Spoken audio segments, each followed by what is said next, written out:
हरिओम। जो लेशिया का सब्जेक्ट चला, वो लेशिया का अर्थ होता है हमारे मन में उत्पन्न होते हुए भाव, है ना। उसको ही हम लेशिया जानेंगे। जो भाव हमारे मन में खड़े होते हैं, वो भाव हमें कहाँ तक, वो भाव अच्छे हैं, कहाँ तक उसको हमें महत्व देना चाहिए, वो क्या अच्छे ही है। सबसे पहले ये प्रश्न होता है कि क्या मन में होने वाले सभी भाव क्या अच्छे ही होते हैं। तो पहले हम उसका ही आज ये निष्कर्ष निकालेंगे कि जब भी हम कुछ सोचते हैं तब हमारे 3 शरीर काम करते हैं। वो तीनों शरीर है मन, बुद्धि और व्यापार। ये तीनों का संयोजन होता है। जब भी आप सोचते हो, सबसे पहले मन में विचार आता है, उसके बाद जो विचार आया वो बुद्धि उसके ऊपर अमल करती। तो मन, बुद्धि और विचार बराबर, पहले विचार आना, फिर बुद्धि का उस पे अमल होना, उसके बाद उसमें क्या आपको ये पसंद है नहीं पसंद है, वो पसंदगी नापसंदगी का आना।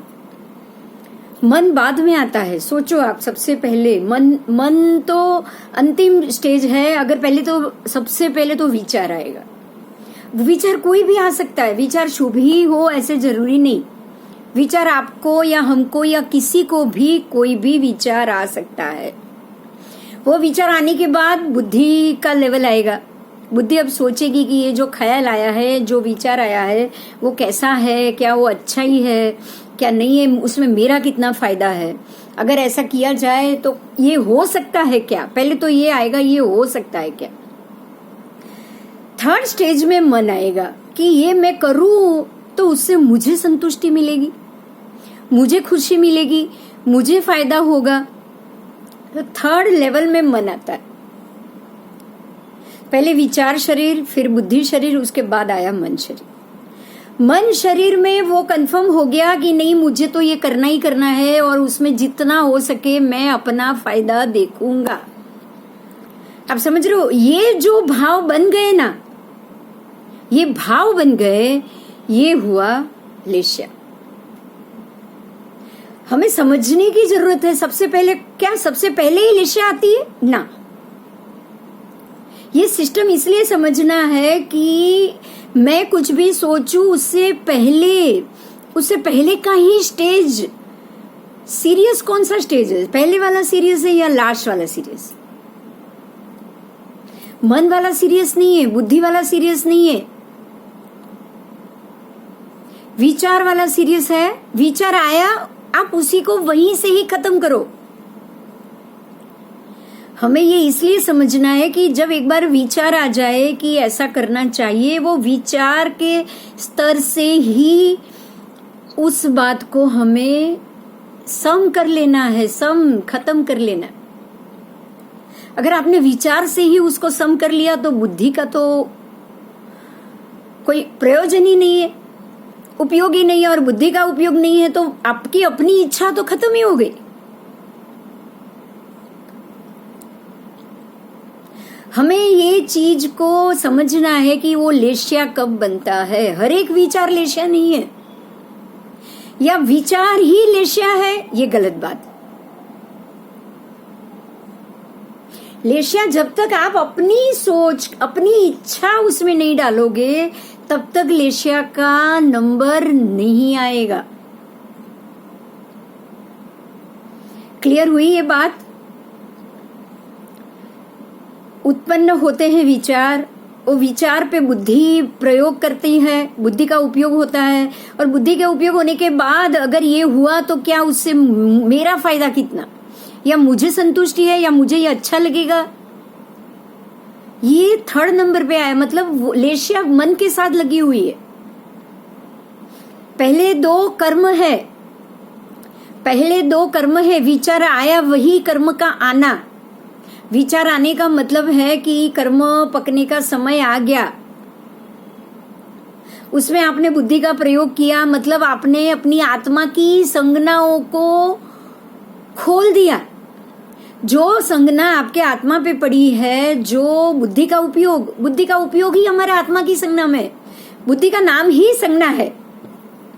बुद्धि का दूसरा नाम है संज्ञा, उसका नाम ही संज्ञा बुद्धि है ना। बुद्धि तो हम लोग यूज करते हैं अपने रोज की भाषा में, शास्त्र में उसको संज्ञा कहा गया है। हम सारे संज्ञी है, पंचेंद्रिय जीव संज्ञी पंचेंद्रिय है, जो अपने आप सोच सकते हैं, अपनी बुद्धि का प्रयोग कर सकते हैं, उसका उपयोग कर सकते हैं। तो ये बुद्धि है आत्मा की संज्ञा, और जो आ रहा है, जो विचार आ रहा है, वो है कर्म। वो विचार आया, एक अशुभ विचार आया, सोच लो कि अशुभ, वो कृष्ण लेश्या वाला विचार आया, कृष्ण लेश्या वाला विचार आया कि अब ये व्यक्ति मुझे बहुत परेशान कर रहा है, अब इसका मुझे किसी को सुपारी देना है, इसका मुझे रास्ता निकालना है, अगर ये नहीं मानेगा तो इसको मार के खत्म करूं, नहीं तो मुझ तक ये बात पहुंच गई तो अब क्या करेगी, बुद्धि आएगी। पहले तो विचार आया, ये अब बहुत परेशान कर रहा है, ये आदमी मान नहीं रहा है मेरी बात, अब इसका कोई ना कोई रास्ता निकालना है, ये विचार आया।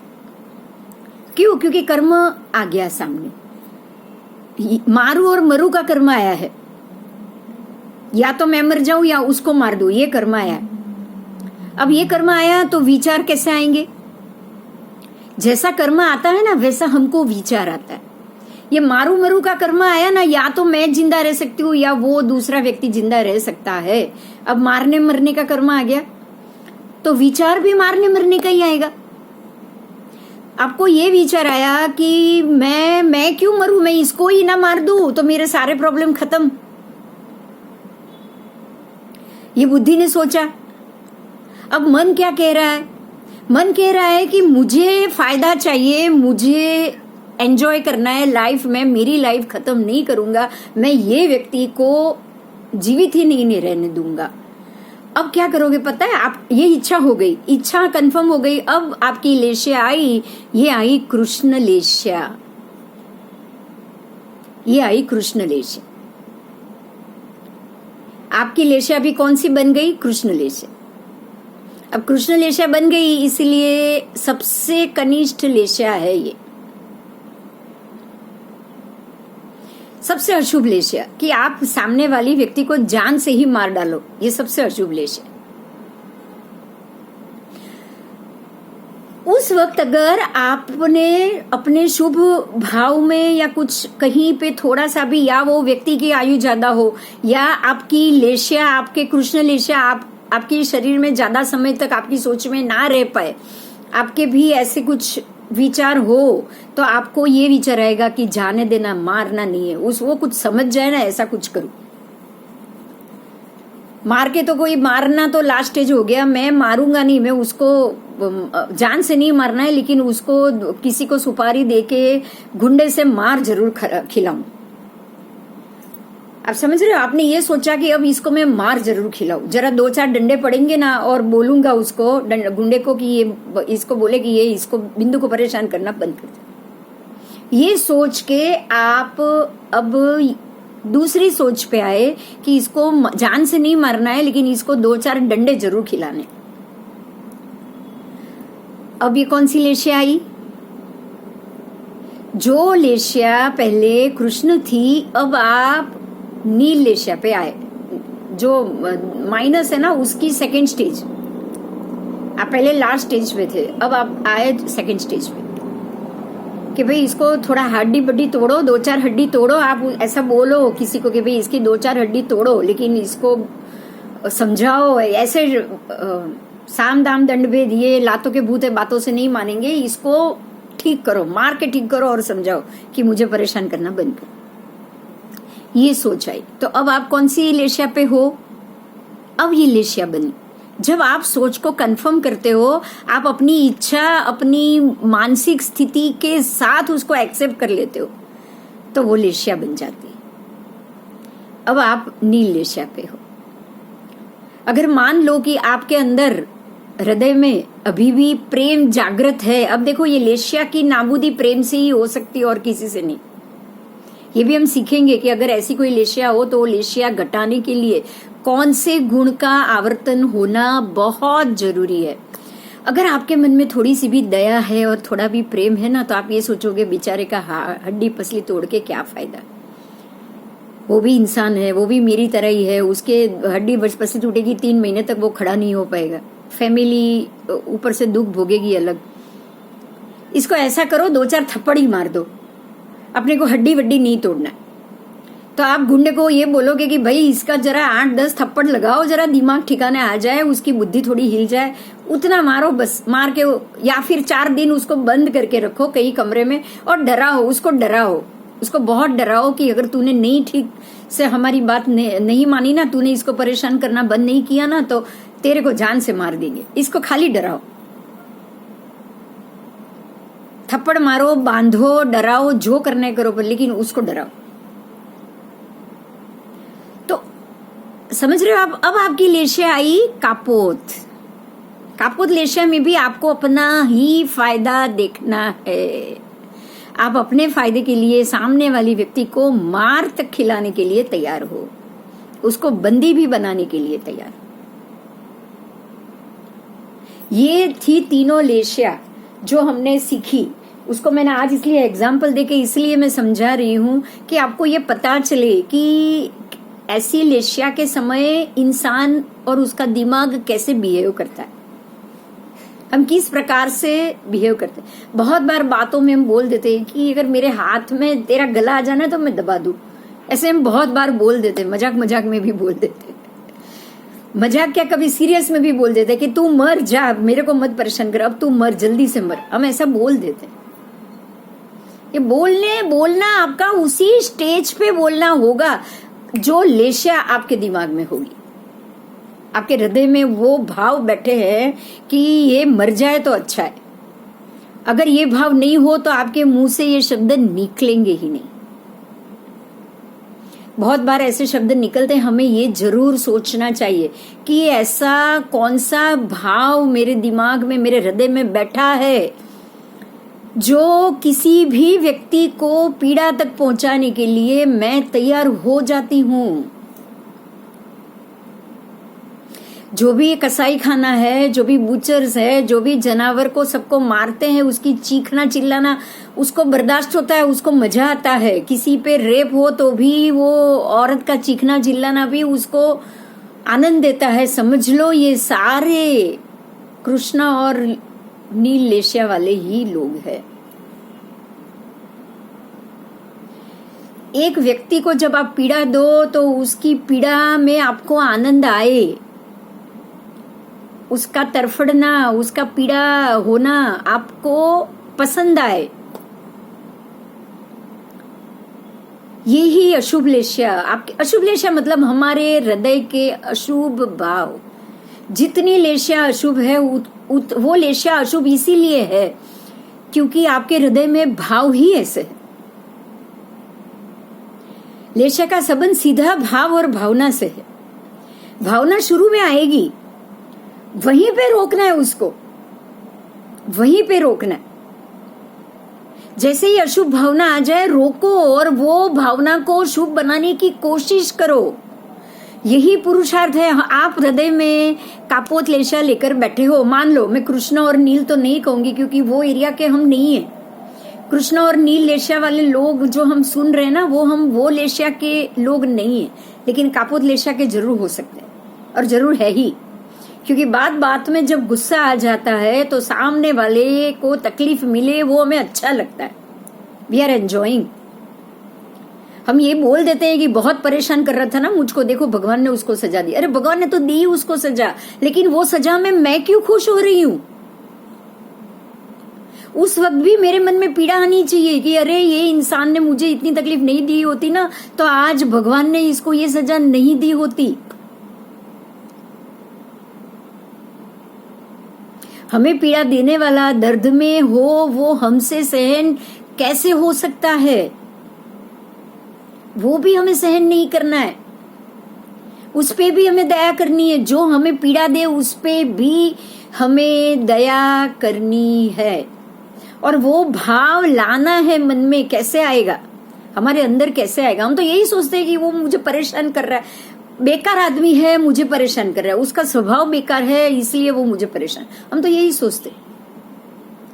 पहली ही सोच गलत है, क्योंकि हमने ये सोच लिया वो बेकार आदमी है। वो बेकार आदमी है तो वो अच्छा है उसको पीड़ा हो, क्योंकि वो बेकार आदमी। अब ये दूसरी सोच आएगी, वो बेकार है इसीलिए उसको पीड़ा आई, वो बहुत अच्छा हुआ, अब उसको पता चलेगा कि किसी को परेशान क्या होता है। ये तो हम रोज बोल लेते, रोज बोल लेते। तो कापोदलेशिया यही तो है, ये अशुभ लेशिया है। सामने वाला पीड़ा भोग रहा है, वो तो अपने कर्मों की सजा से भोग ही रहा है, लेकिन उसकी पीड़ा देखकर आप खुश हुए। वो खुश हुए कापोदलेशिया की वजह से, और कापोदलेशिया की वजह से आप खुश हुए तो अब कर्म आपको ही बंधेगा, क्योंकि खुश आप हुए हो।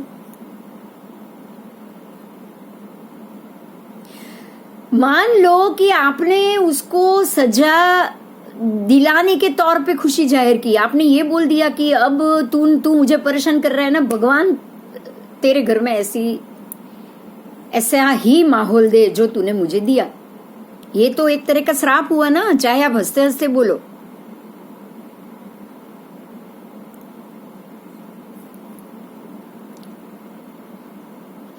कर्म ये नहीं देख रहा है कि आपने कौन से संजोगों में क्या बोला।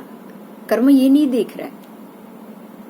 कर्म ये देख रहा है जो बोला उसका फल अब आपको मिलेगा ही मिलेगा, क्योंकि आपने बोला ही। पहले तो हमसे बोला ही क्यों जाता है, हम तो यही मुद्दे पे सोचेंगे बस कि मेरे मन में ऐसे भाव है, तभी तो मुंह में बात आई ना।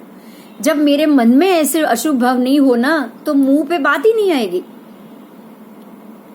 अपने ही बेटा है, अपनी खुद की औलाद है, फिर भी मुंह से निकल जाता है, फिर भी निकल जाता है।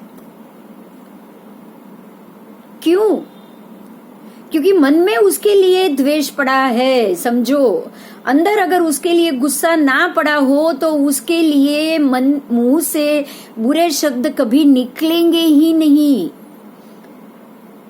पता है, ये माँ बाप बेटे में ये एक संबंध होता है। उसको बहुत बार माँ बाप बच्चे को डांटते रहते हैं बात बात पे, जब वो छोटे से बड़ा होता है।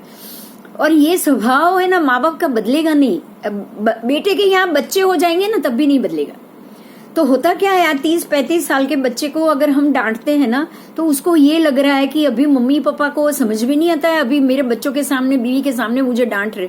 तो वो गुस्सा रिएक्ट करता है, मतलब वो सामने जवाब देता है। और वो सामने जवाब देता है ना, वो माँ बाप बेर नहीं कर पाते। ऐसी कोई बात हो जाए तो 20 साल की उम्र के बच्चे जब 35 साल के हो जाए ना, तब जो गलती उन्होंने की है ना, वो माँ बाप कभी कभी उसको जो माइनस रिजल्ट मिलता है ना, वो देखकर उसके मुंह से ये शब्द निकल जाते कि मैं रोज बोलता था, नहीं सुना, अब भुगत, मेरी बात नहीं मानी ना, ये उसका ही नतीजा है जो तू आज भोग रहा है। ये शब्द माँ बाप बाद में रोज बोलेंगे। अब सोचो, क्या ये बोलने की जरूरत है? वो तो भुगत ही रहा है, आप भी जानते हो। वो भी अंदर से जानता होगा, सिर्फ बताएगा नहीं कि मैंने पहले बात सुनी होती तो शायद मेरी आज ये नौबत नहीं आती। वो भी वो समझता होगा, आप भी जानते हो। पर क्या आपके बोलने से उसका भुगतना कम होगा? नहीं होगा। अब वो कोशिश करके भी सुधर सकता है, जो बिगड़ा है वो सुधर सकता है? नहीं सुधर सकता है। तो अब आप जो बोल रहे हो कि मैंने बोला था बहुत बार, नहीं सुना, अब पता चलेगा उसको कि उसको इसका क्या रिजल्ट आएगा, क्या माइनस आएगा। पूरी, हम बोलते हैं ना उसको कि पूरी घर साफ हो जाएगा, मुड़ी साफ हो जाएगी, तब उसको अक्ल आएगी। ये शब्द तक माँ बाप बोल लेते हैं। मतलब क्या हुआ पता है, माँ बाप की मन में ऐसी इच्छा है कि ये पूरा धन मतलब मुड़ी साफ हो जाए, वहां तक अगर बात नौबत भी आ जाए ना, तो भी मुझे कोई फर्क नहीं पड़ता है। अगर माँ बाप को फर्क पड़ता ना तो माँ बाप के मुंह से ये शब्द नहीं निकलते। हमें यही चीज ऑब्जर्व करनी है कि मेरे मुंह से अगर ये शब्द निकला है तो इसका मतलब ही ये हुआ कि इसकी हालत कफोड़ी हो जाए तो उसके लिए मैं मेंटली रेडी हूं। मेरी बात नहीं मानी, इसकी वजह से ही इसकी ये हालत हुई। इस बात को मुझे सच साबित करनी है। मैं ये बात सच साबित करना चाहती हूं कि तेरी ये हालत हो तो वो तेरी गलती की वजह से हुए। मुझे इस बात को लोगों को बताना है, बस मुझे इस बात को सच साबित करना है। सिर्फ इतनी सोच, यही सोच हमें बताती है कि हमारे अंदर ये बुरी भावना पड़ी ही पड़ी है कि इसको अक्ल आए, इसकी अक्ल ठिकाने पे आए, वो धन से खाली हो जाए और बाद में मेरे पास आए, तब इसकी अक्ल ठिकाने में लाऊंगा। आप ये सोच के बैठे हो।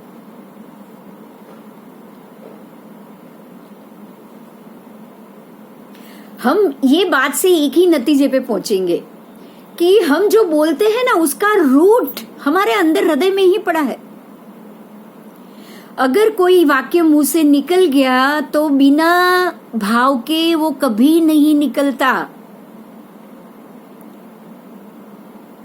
श्रवण के माँ बाप ने राजा दशरथ को जो श्राप दिया था ना,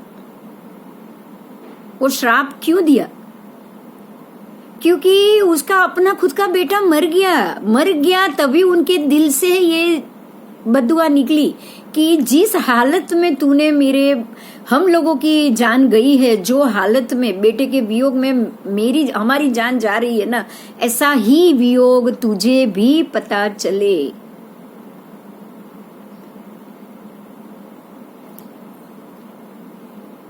तो वो जो शब्द बोले गए, वो जो श्राप बोले गए ना, वो पीड़ा में बोले गए, जो पीड़ा में वो थे। कहने का अर्थ मेरा इतना ही है कि हमारे मुंह से कभी भी कोई भी शब्द, वो श्राप हो या आशीर्वाद हो या कुछ भी हो, वो तभी बाहर आता है जब उस प्रकार के भाव हमारे दिल में हाजिर होते हैं। अगर मैं किसी को जान से मारना चाहती हूं तो मेरे दिल में उस वक्त मारने के ही भाव है। जैसा भाव वैसा ही बाहर निकले हुए शब्द। तो भावना सबसे पहला है, सबसे पहला भाव जो दिमाग में आता है ना, जो विचार आता है ना, वो ही भावना है।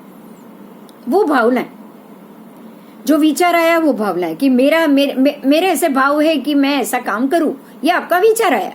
आप हिंदी में उसको यही बोलते हो ना कि मेरे मन में ऐसे भाव आया है कि मैं ये काम करूं।